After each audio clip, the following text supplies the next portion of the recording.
స్తోత్రం. ప్రభునందు ప్రియులారా, మీ అందరికీ ప్రభు నామమున వందనాలు తెలియజేసుకుంటున్నాం. మరొకసారి ఈ విధంగా ఆదివారపు కార్యక్రమాన్ని యూట్యూబ్ మాధ్యమం ద్వారా లైవ్ ప్రసారం చూడటానికి మరొకసారి ప్రభు మనకు అవకాశం ఇచ్చారు. ఇబ్బందికరమైన పరిస్థితులు మన చుట్టూ ఉన్నాయి. ప్రపంచం అంతా కూడాను, పలు దేశాల్లో కూడాను ఇబ్బందికరమైన పరిస్థితులే ఉన్నాయి. మరి మన నగరంలో, మన దేశంలో ఉన్న ఈ పరిస్థితులను బట్టి మరి ప్రభుత్వాలు చదివించిన దాని ప్రకారం మన ఇంట్లోనే ఉండి ఈ విధంగా కార్యక్రమాలు జరిగించుకోవటానికి ప్రభు మనకు అవకాశం ఇచ్చారు. దాన్ని బట్టి ప్రభు నామానికి వందనాలు తెలియజేసుకుంటున్నాం. మీరందరూ కూడా గృహాల్లో ఉండి ప్రతి ఆదివారం కూడాను 10:30 గంటలకు మనం ఏ విధంగా ప్రారంభించుకుని ముగించుకుంటామో అలాగే ఈసారి కూడాను ఇంట్లో ఉండి నాతో కూడా కలిసి ఈ కార్యక్రమాన్ని మీరు జరిగించుకుంటారని చెప్పి ఆశపడుతూ ఉన్నాం. మొదటిగా ప్రారంభ ప్రార్థన, తర్వాత పాటలు, తర్వాత ఉత్తర ప్రత్యుత్తరాలు, ఆ తర్వాత వాక్య ధ్యానం, దీవెన ఆశీర్వాదాలు. మొదటిగా ప్రారంభ ప్రార్థన చేత పరిశుద్ధ ఆరాధన కార్యక్రమాన్ని ప్రారంభించుకుందాం. కళ్ళు మూసుకున్నట్లయితే ప్రారంభ ప్రార్థన. పరిశుద్ధుల ప్రేమ కార్యక్రమగల తండ్రి, సర్వోన్నతుల స్తుతులు పాత్రాకరుడ, మీ ఘనమైన పరిశుద్ధ నామమునకు స్తోత్రాలు వందనాలు చెల్లించుకుంటూ మరోసారి ప్రభా అయ్యా మీ దయగల సన్నిధి సహవాసనం మా తోడుగా వచ్చి మీ మాసంలో ప్రభా మొదటి పరిశుద్ధ ఆరాధన కార్యక్రమాన్ని యూట్యూబ్ మాధ్యమం ద్వారా లైవ్ లో నాయన జరిగించుకుంటానికి కృప చూపారు. ప్రభా మీకు వందనాలు. ఇమాన్యుయల్ గాస్పెల్ మినిస్ట్రీ సభ్యులందరినీ కూడాను హైదరాబాద్, చిలకనగర్ ప్రాంతంలో జరిగిస్తున్న పరిచయ కార్యక్రమాలన్నింటిలో కూడా మీరు తోడుగా నడిపించండి. ఆయా ప్రాంతాల్లో ఆ ఇండ్లలో ఉండి ప్రభా బిడ్డలైన వారు మాతో కూడా కలిసి నాయన ఈ విధంగా స్తుతించడానికి, కీర్తించడానికి మీరు ఇచ్చిన అవకాశాన్ని బట్టి స్తోత్రాలు చెల్లించుకుంటూ కార్యక్రమం అంతా కూడా మీ అధ్యక్షతన జరిగింపు చేయమని అపాదికు తంత్రాలు కూల్చివేయండి. ఆయన కుటుంబాల చుట్టూ కంచె ఉంచండి, మీకు ఆప్తులు దయచేయండి. ప్రభా మీ చిత్తమైతే నాయన ఈ విధంగా అందరూ కూడా పరిశుద్ధ ఆలయంలోనే కూడి ప్రభా మిమ్మల్ని స్తుతించే భాగ్యాన్ని కూడా మాకు దయచేయమని యేసు పరిశుద్ధ నామమున వేడుకొంచున్నాం తండ్రి. ఆమేన్, ఆమేన్, ఆమేన్. ప్రభు స్తోత్రం. మరి ఈ విధంగా పాటల టీం వారు మరి పాడిన పాటల చేత మీరు కూడాను ఆ పాటల్లో ప్రభునామాన్ని కనపరచండి. ఆ తర్వాత ఉత్తర ప్రత్యుత్తరాల కార్యక్రమం, తర్వాత వాక్య ధ్యానం కూడా జరిగించబడుతూ ఉంటుంది.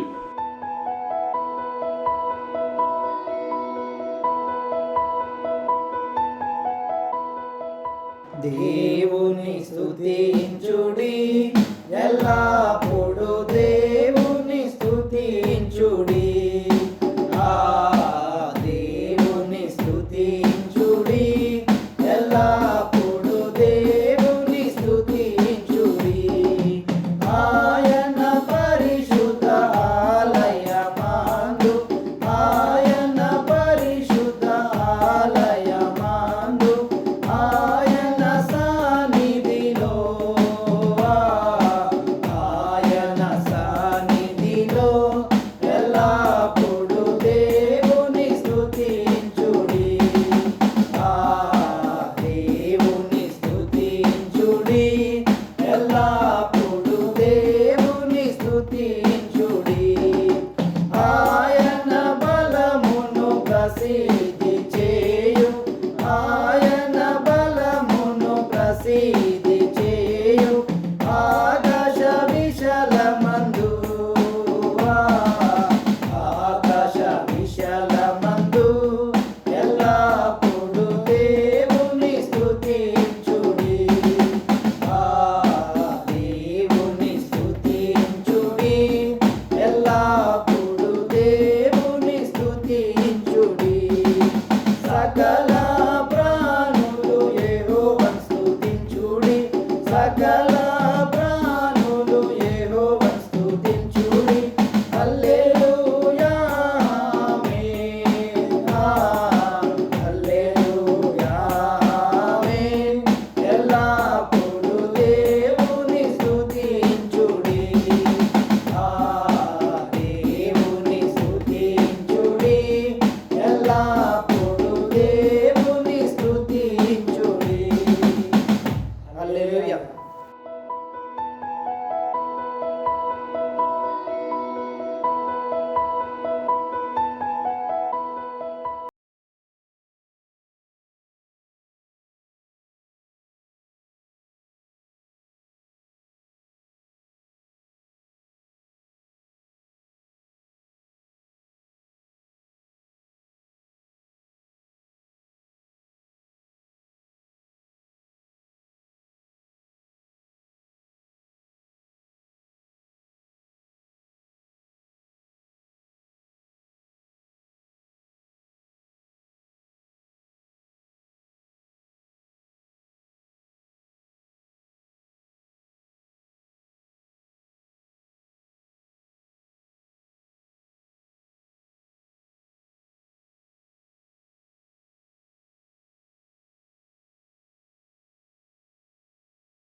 నీతో కలిసి ఉండాలని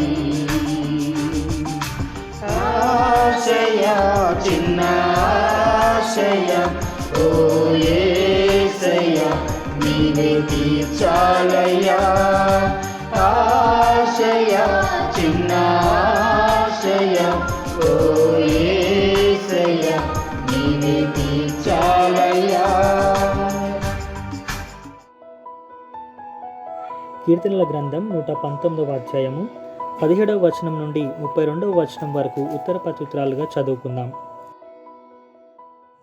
కీర్తనల గ్రంథం 119వ అధ్యాయము 17వ వచనం నుండి 32వ వచనం వరకు ఉత్తర ప్రత్యుత్తరాలుగా చదువుకుందాం. నీ సేవకుడనైన నేను బ్రతుకున్నట్లు నా ఎడల నీ దయారసము చూపుము. నీ వాక్యమును బట్టి నేను నడుచుకొనుచుందును. నేను నీ ధర్మశాస్త్రమందు ఆశ్చర్యమైన సంగతులను చూచినట్లు నా కనులు తెరువును. నేను భూమి మీద పరదేశినై ఉన్నాను, నీ ఆజ్ఞలను నాకు మరుగు చేయకుము. నీ న్యాయ విధుల మీద నాకు ఎడతెగని ఆశ కలిగి ఉన్నది, దాని చేత నా ప్రాణము క్షీణించుచున్నది. గర్విష్ఠులను నీవు గద్దించుచున్నావు, నీ ఆజ్ఞలను విడిచి తిరుగువారు శాపగ్రస్తులు. నేను నీ శాసనములను నచ్చరించుచున్నాను, నా మీదికి రాకుండా నిందను తిరస్కారమును తొలగింపుము. అధికారులు నాకు విరోధముగా సభ తీర్చి మాట్లాడుకొందురు, నీ సేవకుడు నీ కట్టడలను ధ్యానించుచుండును. నీ శాసనములు నాకు సంతోషకరములు, అవి నాకు ఆలోచనకర్తలై ఉన్నవి. నా ప్రాణము మంటిని హత్తుకొనుచున్నది, నీ వాక్యము చేత నన్ను బ్రతికింపుము. నా చర్య అంతయు నేను చెప్పుకొనగా నీవు నాకు ఉత్తరమిచ్చితివి, నీ కట్టడలను నాకు బోధింపుము. నీ ఉపదేశ మార్గమును నాకు బోధపరచుము, నీ ఆశ్చర్య కార్యములను నేను ధ్యానించెదను. వ్యసనము వలన నా ప్రాణము నీరైపోయెను, నీ వాక్యము చేత నన్ను స్థిరపరచుము. కపటపు నడత నాకు దూరము చేయుము, నీ ఉపదేశమును నాకు దయచేయుము.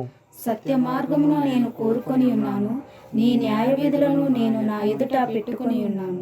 యెహోవా, నేను నీ శాసనములను హత్తుకొని ఉన్నాను, నన్ను సిగ్గుపడనీయకుము. ఆఖరి వచనం అందరం కలిసి చదువుకుందాం. నా హృదయమును నీవు విశాలపరచునప్పుడు నేను నీ ఆజ్ఞల మార్గమున పరిగెత్తెదను.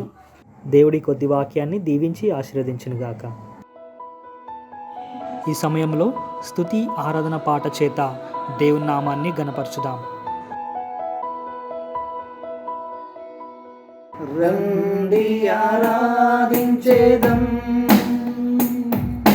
దేవాది దేవుని, రండి కీర్తించేదం రాజాది రాజుని, చేతులపై లేపి శిరమును వంచి స్తుతించి పొగ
ఈ సమయంలో మన ఆత్మీయ తండ్రి మనకు ఆత్మీయ ఆహారాన్ని అందిస్తారు.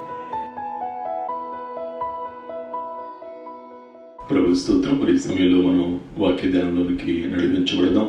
పరిశుద్ధాత్మ సహాయం చేత ఈ కార్యక్రమాన్ని మనం జరిగించుకుందాం. వాక్య ధ్యానంలో భాగంగా 1 దశలోనికలు 5వ అధ్యాయం 1 దశలోనికలు 5వ అధ్యాయం 19-20 వచనాలు చదువుకుందాం. 1 దశలోనికలు 5వ అధ్యాయం 19-20 వచనాలు చదువుకుందాం. ఆత్మను ఆర్పకుడి, ప్రవచించుటను నిర్లక్ష్యము చేయకుడి, సమస్తమును పరీక్షించి మేలైన దానిని చేపట్టుడి, ప్రతి విధమైన కీడునకును దూరముగా ఉండుడి. రాయబడిన వాక్య భాగం 1 దశలోనికలు 5వ అధ్యాయం 19-20 వచనాలు. 22వ వచనంలో కూడా ఈ విధంగా రాయబడుతా ఉంది. ఏముంటుందంటే వాక్యం, ప్రతి విషయం కూడా పరిశీలించండి, ఆత్మను ఆర్పకుడి, ప్రవచించుటను నిర్లక్ష్యము చేయకుడి, సమస్తమును పరీక్షించి మేలైన దాన్ని చేపట్టుడి. ఆత్మను ఆర్పకుడి, ప్రవచించుట నిర్లక్ష్యము చేయకుడి, సమస్తమును పరీక్షించి మేలైన దాన్ని చేపట్టుడి, ప్రతి విధమైన కీడుకును దూరముగా ఉండుడి. వాక్యం సెలవిచ్చిన మాట. దీనిలో మొదటి మాటను మనం ధ్యానం చేద్దాం. ఆత్మను ఆర్పకుడి. 4 భాగాల్లో ఆత్మను ఆర్పకుడి, ప్రవచించుటను నిర్లక్ష్యము చేయకుడి, సమస్తమును పరీక్షించి మేలైన దాన్ని చేపట్టుడి, ప్రతి విధమైన కీడులకును దూరముగా ఉండుడి. మొదటిగా ఆత్మను ఆర్పకుడి. ఆత్మను ఆర్పకుడి అని చెప్పి ప్రభు సెలవిచ్చిన ఈ మాట. ఆత్మ అనేది ఏమన్నా లైటా? ఆర్పడానికి, ఆన్ చేయడానికి, ఆఫ్ చేయడానికి, వెలిగించడానికి, ఆర్పేయటానికి ఎట్లా ఉంటా ఉంది ఇది? ఆత్మ గురించి మాట్లాడుతూ ఉన్నాడు. మనిషి కనబడే శరీరాన్ని ఎక్కువగా ప్రేమించేవాడుగా ఉంటా ఉంటాడు. కనబడే శరీరానికి అంటే మన యొక్క శరీర అవయవాలన్నీ కూడా కనబడుతూ ఉంటాయి. ఈ కనబడే ఈ అవయవాలకి వాటి యొక్క సౌందర్యం కోసం కానివ్వండి, వాటి యొక్క పోషణ కోసం కానివ్వండి, వాటి యొక్క సుఖ సంతోషాల కోసం కానివ్వండి, సౌఖ్యంగా జీవించడం కోసం మనిషి ఎక్కువగా ప్రయాసపడుతూ ఉంటాడు. మనిషి క్షేమంగా, ఆరోగ్యంగా, సౌందర్యంగా, చక్కగా, బలంగా ఉండాలని చెప్పి ఆశపడుతూ ఉంటాడు. దానికోసం ప్రయాసపడతాడు. సరే, సంతోషం. ఎందుకు మరి ఆత్మ గురించి మాట్లాడుతున్న మాట ఏంటి? పరిశుద్ధ ఆత్మల గురించి మాట్లాడుతున్నారా? లేకపోతే ఇంకా వేరే వేటి గురించైనా ప్రభు మాట్లాడుతూ ఉన్నారా? ఎందుకు దేవాది దేవుడు ఏమై ఉన్నాడు? ఆయన శరీరిగా ఉన్నాడా? ఆత్మగా ఉన్నాడా? దేవుడు ఆత్మ గనక ఆయన ఆరాధించేవారు కూడాను ఆత్మతోనూ సత్యముతోనూ ఆరాధించాలి అని చెప్పి యోహాను సువార్తలో రాయబడతా ఉంటుంది. ఆయన ఆరాధించేవారు ఆత్మతోనూ సత్యముతోనూ ఆరాధించాలి. మొదట ఉన్నది ఆత్మయే, తర్వాత శరీరం. మనుషులైన వారు, సరే దేవుడి గురించి అయితే మనకి దేవుడు చెప్తేనే తెలుస్తుంది, కానీ మనుషులైన వారు ఎట్లా ఉన్నారు? దేవుడైతే ఆత్మని అంటా ఉన్నారు. ఆయన ఆత్మ అంటే ఆయన ఆరాధించేవారు ఆత్మతోనూ సత్యముతోనూ ఆరాధించాలి.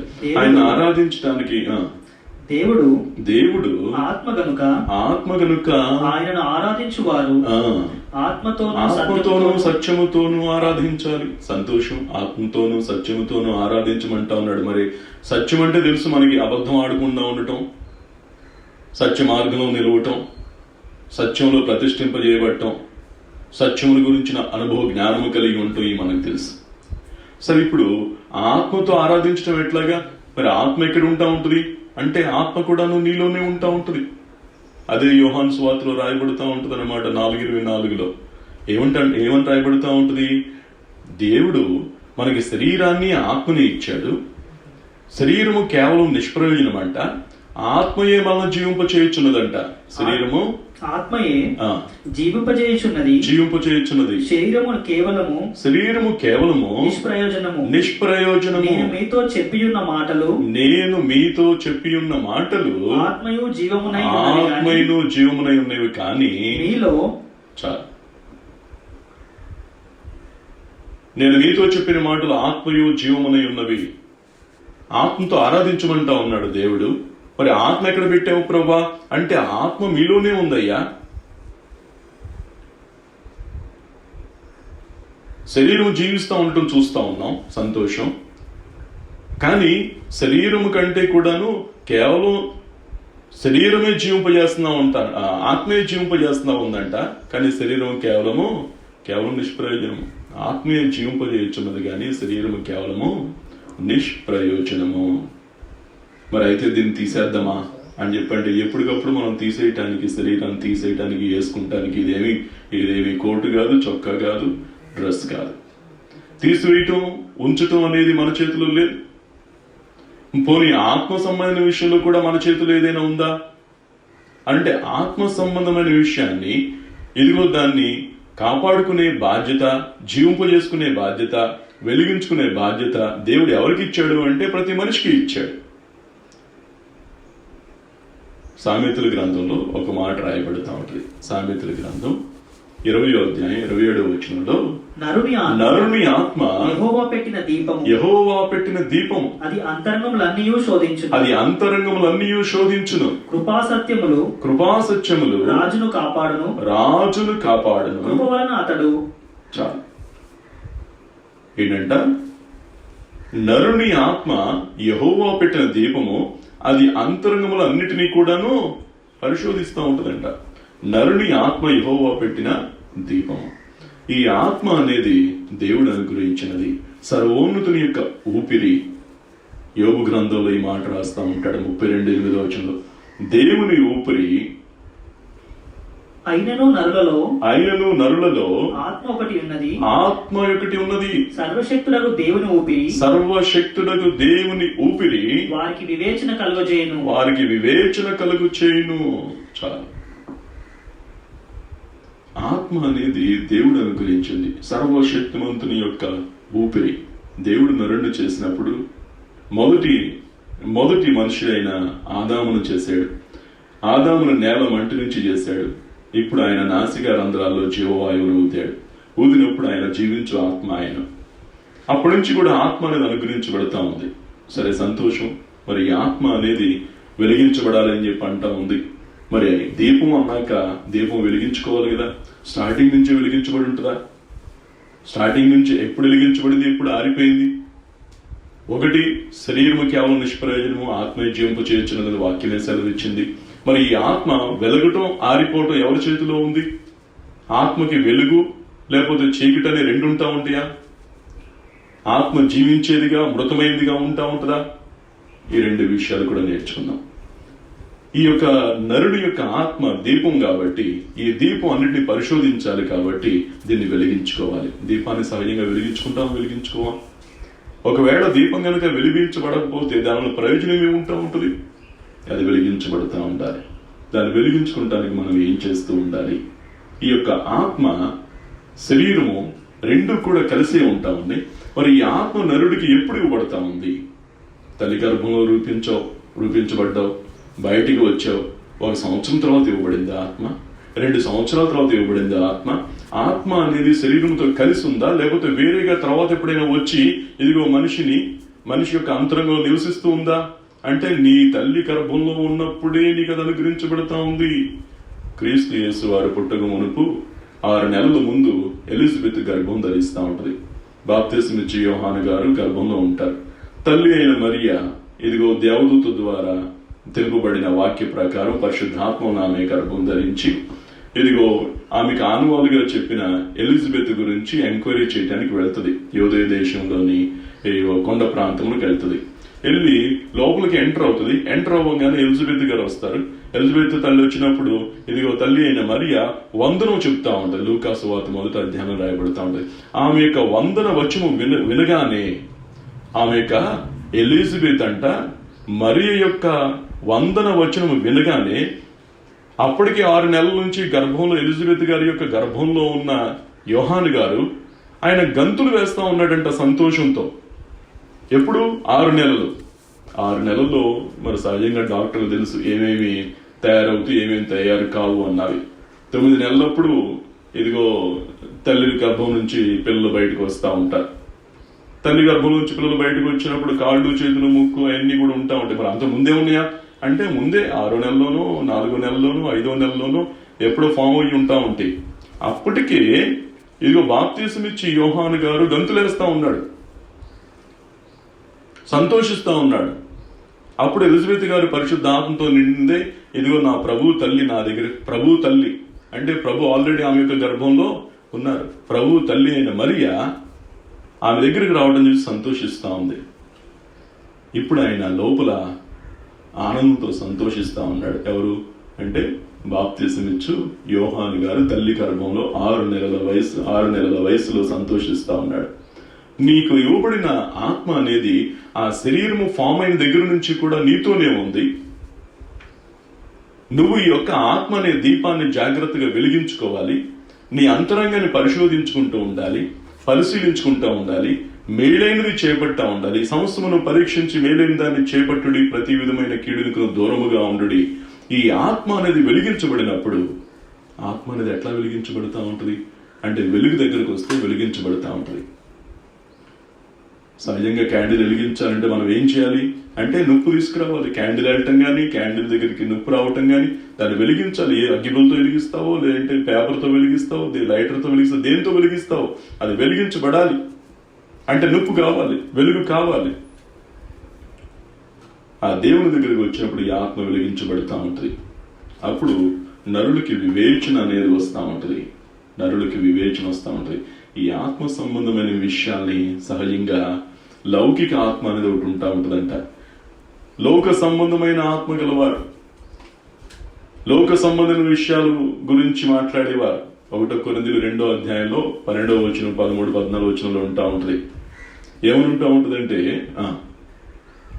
1 కొరింథీయులు 2, 12వ వచనం, దేవుని వలన మనకు దయచేయబడిన వాటిని తెలుసుకొనుటకై మనము లౌకిక ఆత్మను కాక దేవుని వద్ద నుండి వచ్చు ఆత్మను పొంది ఉన్నాము. మనుష్య జ్ఞానము నేర్పు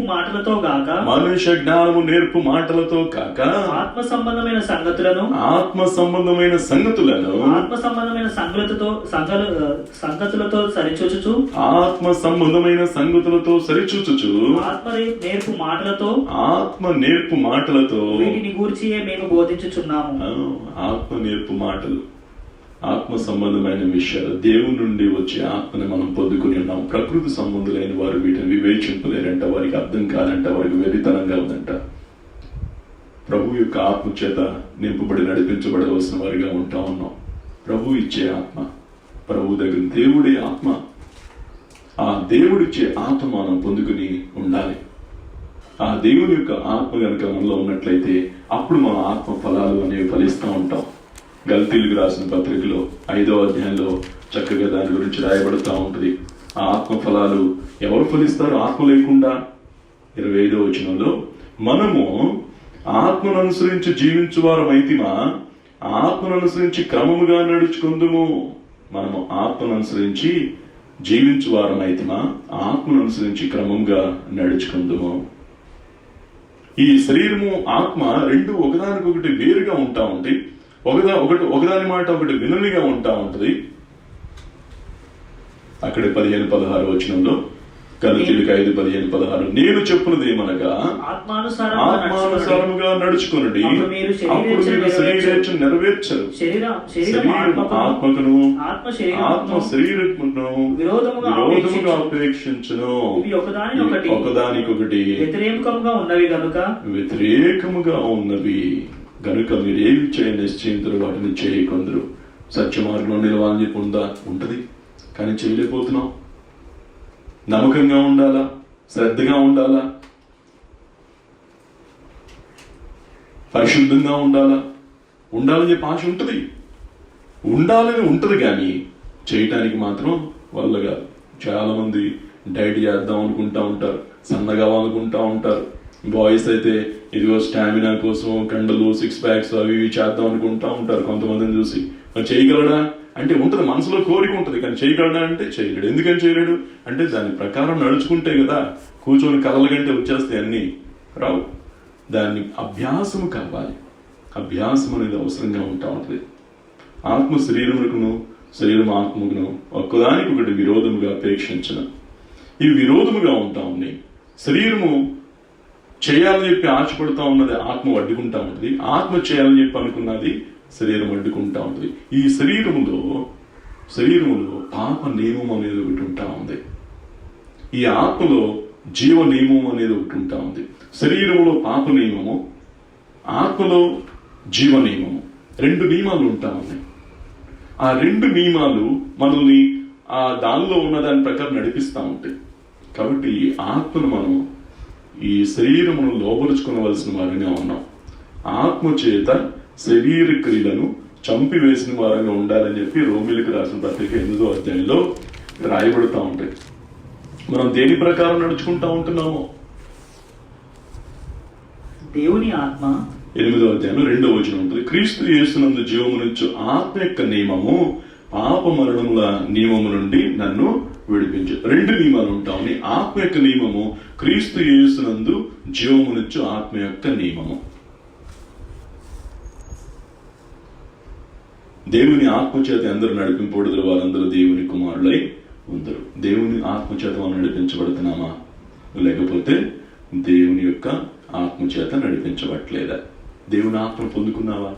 ఒకటి, నీ ఆత్మ వెలిగించబడాలి అంటే దేవుని ఆత్మ నీలోకి రావాలి. ఆయనలో జీవం ఉంది. ఆ జీవం నీలోకి వచ్చినప్పుడు అప్పుడు నీ యొక్క ఆత్మ అనేది బ్రతికించబడటం అనేది స్టార్ట్ అవుతుంది. ఆత్మ లేదా, ఆత్మ ఉంది కానీ వెలిగించబడ్డా. ఆయన వెలుగై ఉన్నాడు, వెలిగించబడ్డా. నేను లోకానికి వెలుగుగా ఉన్నాను, నేను లోకంలోకి వచ్చి ప్రతి వారిని కూడా వెలిగిస్తా ఉన్నాను అంటే ఆయన అగ్గిపుల్ల తీసుకుని వస్తా ఉన్నాడా? ఆయన వెలుగై ఉన్నాడు, వచ్చి ఆయన వెలిగిస్తా ఉన్నాడు చెప్పి యోహాను సువార్త 1వ అధ్యాయంలో రాయబడుతూ ఉంటుంది. వెలుగు సముద్రం నా దగ్గరకు వస్తూ ఉంటారు వెలిగించబడటం కోసం, మిగతా వాళ్ళు రారు. ఆయన చేత మనం వెలిగించబడినప్పుడు ఈ ఆత్మ జీవాన్ని పొందుకుంటా ఉంటుంది. ఆత్మ యొక్క నియమంలోకి ప్రవేశిస్తూ ఉంటుంది. ఇప్పుడు ఆత్మ చెప్పు మాటలు చెవి గలవాడు వినుగాక. చెవులందరికీ ఉన్నాయి, కానీ ఆత్మ చెప్పే మాటలు వినగలిగిన వారు ఎవరు అంటే ఆత్మ సంబంధమైన చెవులు. ఆ ఆత్మకి వినే బుద్ధి ఉంటుంది, చూసే బుద్ధి ఉంటుంది, మాట్లాడే బుద్ధి ఉంటుంది. నీతో మాట్లాడుతూ ఉంటుంది, ప్రభుతో మాట్లాడుతుంది, నీతో మాట్లాడుతూ ఉంటుంది. దేవుని యొక్క మాటలు మనం గ్రహించడానికి కోసం ఈ ఆత్మ అనేది జీవించినట్లయితే దానికి వినికిడి ఉంటుంది, దానికి చూపు ఉంటుంది, దానికి గ్రహింపు ఉంటా ఉంటుంది. గ్యార్జీ గారు దేవుని అడుగుతా గ్యార్జీ గారు చూడలేకపోతా ఉంటున్నప్పుడు ఆత్మ సంబంధమైన రథాలు గుర్రాలు ఉన్నాయంట. ఎలీషా గారు ప్రార్థన చేస్తూ ఉంటాడు, ప్రభా వీడి కన్నులు తెరువయ్యా అంటే కన్నులు మూసుకొని చూస్తున్నాడు గ్యార్జీ గారు. అంటే కన్నులు చూడగల కన్నులు కావాలి. చూశాడు. ఎవరిని చూశాడు అంటే ఇదిగో సిరియా దేశం యొక్క సైన్యాన్ని చూశాడు. బోధకుడా ఇదిగో వీళ్ళందరూ మనం చుట్టేశారయ్యా అంటే ఇదిగో వీళ్ళకంటే గొప్పవారు మనకున్నారయ్యా. అప్పుడు ఎలీషా గారు ప్రార్థన చేస్తాడు, ప్రభా వీడి యొక్క నేత్రాలు తెరవబడిన తర్వాత అప్పుడు వాళ్ళందరినీ ఆత్మ సంబంధమైన అగ్ని గుర్రాలను చూస్తూ ఉంటాడు. ఇప్పుడు వేడితో చూడగలిగాడు అంటే ఆత్మ సంబంధమైన నేత్రాలు. ఎప్పుడైతే ఈ ఆత్మకి జీవం అనేది వస్తూ ఉంటుందో, జీవించిన ఈ ఆత్మ ఇప్పుడు మాట్లాడటం, చూడటం, గ్రహించటం చేస్తూ ఉంటుంది. దేవుని విషయాలు గ్రహిస్తూ ఉంటుంది, దేవుని విషయాలు మాట్లాడుతూ ఉంటుంది, దేవుని విషయాలు బోధిస్తూ ఉంటుంది. అప్పుడు శరీరాన్ని లోపరుచుకుంటా ఉంటుంది. ఈ ఆత్మ యొక్క నియమానికి లోబడిన ఈ ఆత్మ శరీరానికి వేరుగా ఉండి అపేక్షిస్తూ దాని ఆత్మచేత శరీర క్రియలను చంపివేసినగా ఉంటా ఉంటుంది. ఆత్మచేత శరీర క్రియలు మనం చంపిన వారంగా ఉంటా ఉంటారు. 13వ వచనంలో మీరు శరీరానుసారంగా, రోమీయులకు రాసిన పత్రిక 8:13 రాయబడుతూ ఉంటుంది, శరీరానుసారముగా ప్రవర్తించిన ఎడల చావవలసిన వారై ఉందురు. కానీ ఆత్మచేత శరీర క్రియలను చంపిన ఎడల జీవించెదరు. ఎందుకనగా ఆయన అంటా ఉన్నాడు, దేవుని ఆత్మచేత ఎందరు నడిపింపబడదు వారందరూ దేవుని కుమారులై ఉందరు. దేవుని ఆత్మచేత మనం నడిపించబడతా ఉన్నావా? దేవుని యొక్క ఆత్మ కలిగిన వారు క్రమంగా ఉంటారు. దేవుని యొక్క ఆత్మను కలిగిన వారు, ఆత్మ విషయంలో దీనులైన వారు ధన్యులు. ఆత్మ విషయమై రోమీయులకు మత్తయి సువార్త 5వ అధ్యాయంలో మనం చదువుకుంటూ ఉంటాం కదా. మత్తయి సువార్త 5వ అధ్యాయంలో రాయబడిన ఆ ధన్యతల్లో ఒకటి, ఆత్మ విషయమై దీనులైన వారు ధన్యులు, పరలోక రాజ్యము వారిది. దుఃఖపడవారు ధన్యులు. ఆత్మ విషయంలో ఆత్మచేత నడిపించబడేవారు దీనులుగా ఉంటారు. ఆత్మచేత నడిపించబడేవారు క్రమంగా ఉంటారు. ఆత్మ చేత నడిపించబడేవారు ఇతరుని ఆ తప్పు మార్గంలో నుంచి తప్పించేవారుగా ఉంటారు. యాకోబుకు రాసిన పత్రిక 5వ అధ్యాయంలో 20 వచనంలో రాయబడుతూ ఉంటుంది ఒక మాట. యాకోబు 5వ అధ్యాయం 20వ వచనంలో ఈ మాట రాయబడుతా పాపిని వాని తప్పు మార్గం నుండి మళ్లించువాడు మరణము నుండి ఒక ఆత్మను రక్షించి అనేక పాపములను కప్పవేయనని తాను తెలుసుకునవలెను. పాపిని వాని తప్పు మార్గం నుండి తప్పించేవాడుగా ఉంటాం. ఇంతకీ వెలిగించబడింది ఆత్మ. ఈ ఆత్మ దీపం వెలిగించబడాలి అంటే వెలుగైన యేసు దగ్గరికి రావాలి. ఆయన వెలిగిస్తాడు. వెలిగించినప్పుడు ఇప్పుడు జీవం అనే నియమము నీలో ప్రవేశించింది. ఈ ఆత్మ జీవించు ఆత్మగా ఉంటా ఉంటది. ఇప్పుడు ఈ శరీరం అనేది వ్యర్థమైపోతా ఉంటది. జీవింపజేసేది ఆత్మగా ఉంటా ఉంటది. శరీర వాంఛలు శరీర క్రియని లోపరుచుకునేదిగా ఉంటా ఉంటది. శరీర వాంఛలకి ఇది లోబడకుండా ఆత్మ యొక్క నియమానికి లోబడిందిగా ఉంటూ ఆత్మ సంబంధమైన విషయాల్ని జ్ఞాపకం చేసుకుంటూ ఆత్మ సంబంధమైన విషయాల వైపు నడిపిస్తూ ఉంటది. ఆత్మ ఫలాలు ఫలించేటట్టు ప్రోత్సహిస్తూ ఉంటది. ఆత్మను కలిగి ఉన్నావా? ఆత్మ జీవింపజేసుకున్నావా? మరి ఆత్మను ఆర్పకుండా జాగ్రత్తగా చూసుకుంటా ఉన్నావా? లేకపోతే ఆరిపోతా ఉందా? కొన్నిసార్లు మరి దీపాలు ఇప్పుడు దినాల్లో అంటే లైట్లు వచ్చినాయి, కరెంట్ వచ్చింది, కానీ ఇదివరకటి దినాల్లో దీపాలు కావాలి అంటే ఏం చేసేవాడయ్యా అంటే దానిలో నూనె పోసుకుంటా ఉండేవాడు. ఆరిపోతుందంటే మిడికి మంటా ఉంటుంది, ఆరిపోతా ఉంటుంది. అప్పుడు ఏం చేయాలి అంటే మళ్ళా నూనె పోసుకుంటా ఉండాలి. మళ్ళా నూనె పోసుకుంటూ దాన్ని వెలిగించుకుంటా ఉండాలి. నూనె ఉన్నంత వరకు కూడా దేదీప్యమానంగా వెలుగుతూ ఉంటుంది. ఆ వెలిగిన తర్వాత అప్పుడు అది అనేకులకి వెలిగించేదిగా ఉంటా ఉంటుంది. ఆ ఆత్మ దీపం వెలిగించబడతా ఉండాలి. ఆ ఆత్మ నరుని యొక్క ఆత్మ యెహోవా పెట్టిన దీపము, అది అంతరంగాన్ని పరిశోధిస్తూ ఉంటుంది. ఒకళ్ళు వెలిగించబడకపోతా ఉంటే నీ అంతరంగంలో ఏముందో నీకు ఎట్లా తెలుస్తూ ఉంటుంది? నువ్వు ఏ నియమానికి లోబడ్డావు? మొదట అది వెలిగించబడతా ఉండాలి. ఆ వెలిగించబడిన ఆ దీపాన్ని జాగ్రత్తగా కాపాడుకుంటా ఉండాలి. ప్రభువైన యేసుక్రీస్తు వరకు ఉపమానం చెప్తా ఉంటారు. బుద్ధి గల కన్నికలు, బుద్ధి లేని కన్నికలు. మత్తయి సువార్త 25వ అధ్యాయంలో సరే 2 రకాల కన్నికలు ఉన్నారంట. సరే ఫస్టే ఉన్నారా వాళ్ళు అంటే ఫస్టే ఇద్దరిని తీసుకెళ్ళా. ఎవరైనా బుద్ధి లేని కన్నికలు మేమయ్యా అంటే తీసుకెళ్తారా అంటే తీసుకెళ్ళరు. ఒక 10 మంది కన్నికలు పిలిచారు. మొదట ఇదిగో పెండ్లి కుమారుని మనం ఎదుర్కొందాం రండి అని చెప్పి. సరే వాళ్ళు ఎందుకు ఉపయోగపడతారు అంటే ఇదిగో ఆ నూనె పోసుకొని వచ్చారంట. ఆ డ్యూటీలు పట్టుకుంటానికి వచ్చారు. సరే ఆ 10 మంది కూడాను దీపాలు తెచ్చుకున్నారు, దానిలో నూనె తెచ్చుకున్నారు. దానిలో నూనె తెచ్చుకుని ఇదిగో 10 మంది దగ్గర దీపాలున్నాయా? దీపాలున్నాయి. దీపాల్లో నూనె ఉందా అంటే నూనె కూడా ఉంది. సరే ఒక 5గురు మాత్రం ఏం చేశారంట? ఎక్స్ట్రా కొంచెం నూనె తెచ్చుకున్నారు. సరే మిగతా వాళ్ళందరూ కూడాను ఎందుకు అనవసరంగా, కొంతమంది కాలేజీ పిల్లలు కాలేజీకి వెళ్తా ఉంటారు. ఆడొక్క పుస్తకం తీసుకుని ఊపుకుంటూ వెళ్తా ఉంటాడు అనమాట. అన్ని దానిలోనే రాసుకుంటూ ఉంటాడు. అన్ని కూడా ఒకటేమో వెనకాల నుంచి, ఒకటేమో ముందు నుంచి, ఒకటి మధ్యలో నుంచి, ఒకటేమో ఉల్టా రాసుకుంటా ఉంటాడు. సరే ఒకటేమో 4-5 పుస్తకాలు తెచ్చుకొని రాసుకుంటూ ఉంటాడు చక్కగా నీట్గా. ఈ లాస్ట్లో నోట్స్ సబ్మిట్ చేయమన్నారనుకో, అప్పుడు ఆడేం చేస్తాడు అంటే గవ్వ మళ్ళీ ఇంకో కొత్త నోట్స్ తెచ్చుకొని ఇప్పుడు కూర్చొని రాస్తా ఉంటాడు. వాడి దగ్గర కొన్ని మిస్ అయిపోతా ఉంటాయి, కొన్ని రావు. అప్పుడు ఎవడైతే చక్కగా రాసుకున్నాడో వాడి దగ్గరికి వెళ్ళి అరే నీ పుస్తకం ఇవ్వరా అని చెప్పి అడుక్కొని తెచ్చుకొని రాసుకుంటా ఉంటారు. అప్పుడేమో హాయిగా ఒక పుస్తకం పెట్టుకుని పెద్ద స్టైల్కి వెళ్ళాడు. ఈ 4-5 పుస్తకాలు తెచ్చుకునేవాడినేమో ఇడు చూడు ఎంత చిన్నపిల్లోళ్ళలాగా స్కూల్ పిల్లోళ్ళగా తీసుకెళ్తా ఉంటాడు అనుకుంటా ఉంటారు. సరే ఎక్కువ నూనె తెచ్చుకునే వాళ్ళని వీళ్ళు కూడా అడ్డాగే చూస్తారు. ఏంటి వీళ్ళు పిచ్చోళ్ళ ఉన్నారు, అనవసరమైన మోతబరు, అక్కడ కొనుక్కోలేమా, అక్కడ షాపులు ఉండవా? చాలా సంతోషం. సరే వెళ్ళారంట, పెళ్లి కుమారుని ఎదుర్కొనడం కోసం వెళ్ళారు. వెళ్ళిన తర్వాత లేట్ అయిపోయిందంట. లేట్ అయిపోతుంది అని చెప్పంటే సరే వీళ్ళు ఏం చేశారు, దీపాలు ఆర్పేసేసి ఇక పడుకున్నారు. పడుకున్న తర్వాత ఇదిగో పెళ్లి కుమారుడు వస్తున్నాడు, రెడీ అవ్వండవచ్చు అన్నారంట. గబగబా ఈ 10 మంది కన్నికలు లేచి గబగబా దీపాలు వెలిగించారంట. దీపాలు వెలిగిస్తా ఉంటే ఇగో ఒక 5గురు దీపాలు మిడుకుమంటా ఉన్నాయంట. సరే అప్పుడు వాళ్ళు మాట్లాడుతూ ఉన్నారు. మత్తయి సువార్త 25వ అధ్యాయంలో ఆ దీపాలు మిడుకు అంటా ఉంటుంటే 25వ అధ్యాయం పరలోక రాజ్యము తమ దివిటీలు పట్టుకొని పెళ్లి కుమారుని ఎదుర్కొనుటకు బయలుదేరిన 10 కన్యకలను పోలి ఉన్నది.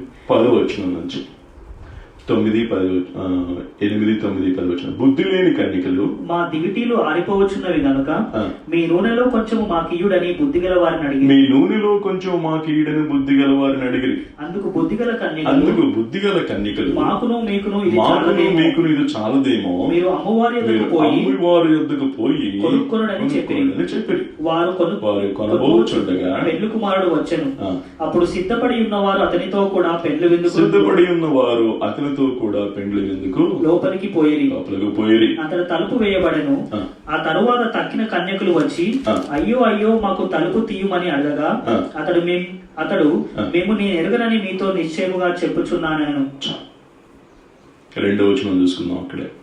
వీళ్ళు 5 బుద్ధి లేని వారు, 5 బుద్ధి గలవారు. బుద్ధి లేని వారు తమ దీవిటీలు పట్టుకుని తమతో కూడా నూనె తీసుకుని పోలేరు. బుద్ధి గలవారు తమ దీవిటీలతో కూడా సిద్ధలో నూనెను తీసుకుని పోయారు. తమ దీవిటీలతో కూడా సిద్ధలో నూనెను తీసుకుని పోయారు. ఆత్మదీపం వెలిగించబడతా ఉండాలంటే నూనె మనం ఒక రోజుతో అయిపోయేది కాదు, ఒక రోజు వెలిగించబడితే అయిపోయేది కాదు. శరీరం అనేది ఉన్నంత వరకు కూడా నీ ఆత్మ అనేది శరీరంతో పోరాటం చేస్తూనే ఉండాలి. ఆ శరీరంలో ఒక పాప నియమం అనేది ఉంది. నీ శరీరం ఒకప్పుడు పాపానికి లోబడిన శరీరం, పాప వాంఛలతో కూడిన శరీరం, పాప జ్ఞప్తి ఇంకా దానిలో ఉంటూనే ఉంది. నువ్వు చనిపోయేంత వరకు కూడాను నీ యొక్క పాప దోషాలు ఎప్పుడు కూడా గుర్తొస్తూనే ఉంటాయి. ఎప్పుడైతే ఈ శరీరం అనేది మార్పు చెంది మహిమ శరీరంగా మార్చబడుతూ ఉంటుందో అప్పటి వరకు కూడా ఈ పాప నియమం అనేది ఉంటా ఉంటుంది. దాన్ని నెరవేర్చడం కోసమే క్రీస్తు యేసు వారు ఈ లోకానికి వచ్చారు. ఈ యొక్క పాప శరీరం నిరర్ధకము చేయడానికి వచ్చారు. ఈ శరీరం నిరర్ధకమైన దానిగా చేయాలి, దీన్ని నూతనపరచాలి.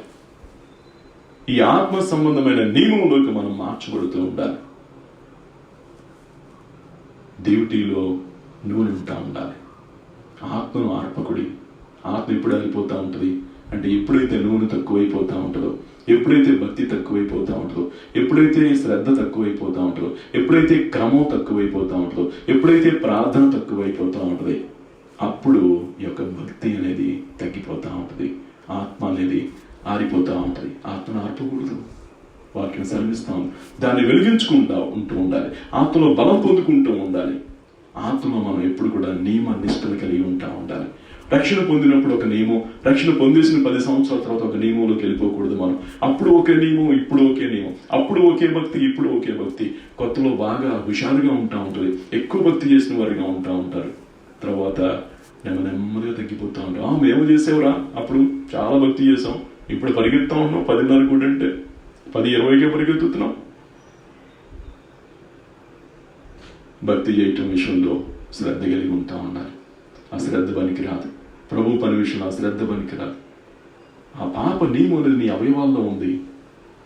ఈ యొక్క అవయవాల్ని నీతికి సాధనాలుగా నువ్వు అప్పగించుకున్నప్పుడు ఆత్మ అనేది జీవించుంటా ఉంటది. అప్పుడు మాత్రమే ఆత్మ చెప్పుచున్న మాటలు చెవిగలవాడు వింటా ఉంటాడు. ఆత్మ చెప్తా ఉంటది. ఎవరు చెప్పిన మాటలు ఆత్మ చెప్తా ఉంటది. అంటే ఆ జీవమయున్న యేసు చెప్పిన మాటలు నీకు చెప్పడానికి నీలో ఆత్మ అనుగ్రహించబడతా ఉంది. కాబట్టి ఆత్మను మనం దినదినము కూడా పోషించుకుంటూ ఉండాలి. ఆత్మను కాపాడుకుంటూ ఉండాలి. మనుషునికి ఆహారం కావాలి, శరీరానికి, అట్లాగే ఆత్మ కూడా ఆహారం కావాలి.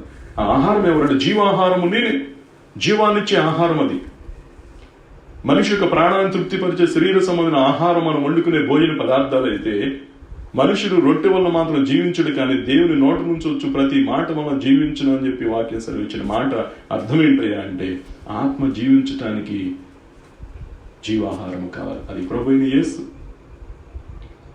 వెలిగించబడిన దీపంగా ఉందా, లేదంటే మిడుకుమంటూ ఉందా? ఆత్మ ఫలాలతో ఉండిన, ఆత్మ ఉన్నప్పుడు ఆత్మ ఫలాలు ఉంటా ఉంటాయి.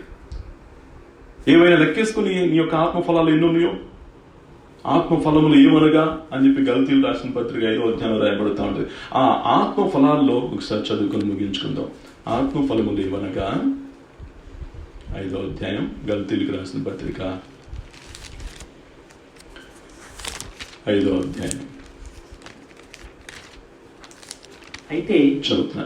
ఆత్మఫలం ఏమనగా ఆత్మ ఫలములేమనగా ప్రేమ, ప్రేమ, సంతోషము, ప్రేమ, సంతోషము, సమాధానము, దీర్ఘశాంతము, దయాళత్వం, మంచితనము, విశ్వాసము, సాత్వికము, ఆశా నిగ్రహము.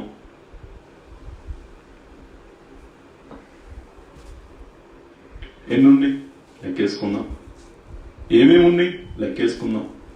ఆత్మ ఉన్నప్పుడు ఆత్మ ఫలాలు ఉండొద్దా? ఆత్మ ఫలాలు ఉండాలి. అవి ఫలించట్లేదా అంటే అంజూరు చెట్టు ఎట్లా ఉంది అంటే ప్రభు సంతోషపడి ఫలాలు తిందామని చెప్పి వచ్చినప్పుడు దాని దగ్గర ఏమి లేని చెట్లా ఉన్నవేమో. ఒకవేళ ఫలాలు లేని వృక్షం అన్నా ఏ మాత్రం ప్రయోజనం ఉండదు. ఆత్మ నియమంలో ఉన్నావా? ఆత్మ ఫలాలు ఉండాలి. శరీరమును ఆత్మను నరకంలో పడద్రోయగల శక్తి గలవానికి భయపడుడి.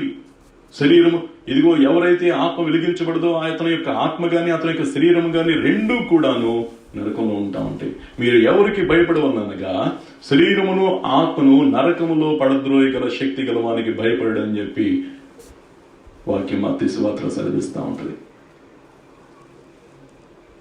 క్రీస్తు యేసు సంబంధులు శరీరమును దాని ఇచ్ఛలతోనూ దురాశలతోనూ సిలువ వేసి ఉన్నారు.